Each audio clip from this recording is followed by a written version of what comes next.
इसी धमाके से। और इंसाफ न करने वालों, इन भगवा तंजीमों के बम से एक दिन तुम भी निशाना बनोगे, तुम्हारा भी परिवार इसी तरह शहीद होगा।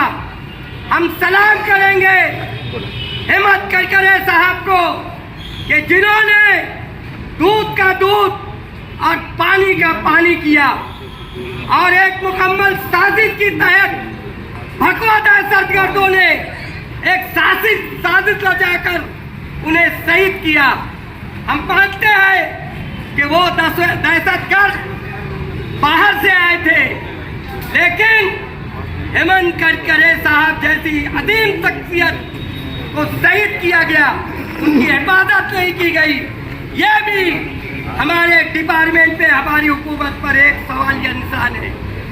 मेरे अजीज दोस्तों, आज माइनॉरिटी डिफेंस कमेटी ने मोहतरमुल मुकाम शेख आसिफ साहब और मुस्तकीम डिग्नेटी को लेकर यहाँ हमारे शहर के जो लोग उस हादसे का शिकार हुए उनके मुताल्लिकीन यहाँ पर आए हैं और कलेक्टर साहब से इंसाफ मांगने आए हैं। लेकिन आज शायद वो भगवा दहशतगर्दी के दबाव में है, इसलिए उनके पहुंचने में ताख़ीर हुई गई। याद रखें, ये मालेगांव है, यहाँ अंग्रेज पनप नहीं पाए, तो हम यहाँ के हिंदू और मुसलमान मिलकर किसी भगवा दहशतगर्दी या किसी भगवा तंजीम या किसी आरएसएस की तंजीम जो मुल्क में दहशत फैलाती है, हम उनको भी पनपने नहीं देंगे इंशाअल्लाह ताला।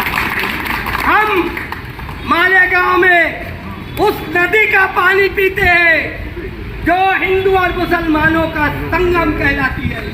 यहाँ का हिंदू इंसाफ पसंद है, यहाँ का मुसलमान इंसाफ पसंद है, लेकिन इस इंसाफ पसंदी में हम कहते हैं कि सूफी और सत्यों के इस वाले गांव में रावण के कदमों की आहट महसूस हो रही है। इसलिए हम गुजारिश करेंगे कि वो लोग जो किसी के खून पर, किसी के लाश पर ढोल बजा रहे थे, इनको पकड़ो तो असली मुजरिम तुम्हारे सामने आ जाएगा। क्योंकि ये जश्न मना रहे थे, ये क्यों जश्न मना रहे थे, इनसे पूछो। और खाकी वर्दी वालों से भी हमारा सवाल है कि अगर हम इस तरह का जश्न मनाते तो आप हमारे साथ क्या करते? क्यों इनके साथ आप रहम करते हो? क्यों इनके साथ तुम, क्या इनके लिए दूसरा कानून है और शहर की अमन पसंद अवाम के लिए दूसरा कानून है? या किसी नेता या किसी वजीर या किसी जिम्मेदार के दबाव में आप काम करते हो? याद रखो, वर्दी का कोई मजहब नहीं होता और वर्दी किसी के बाप से नहीं डरती, ये बता दो। मैं यहाँ के डिपार्टमेंट को भी कहता हूँ कि आप जिस वर्दी पर पहनकर काम कर रहे हो, ये वर्दी किसी के दबाव में कभी नहीं आई है। आप भी बताने दो, वरना आप पर भी सवालिया निशान पैदा होगा। उन लोगों पर पहले केस करो, उनको पहले गिरफ्तार करो जिन्होंने नंगा नाच नाचा है। शुक्रिया।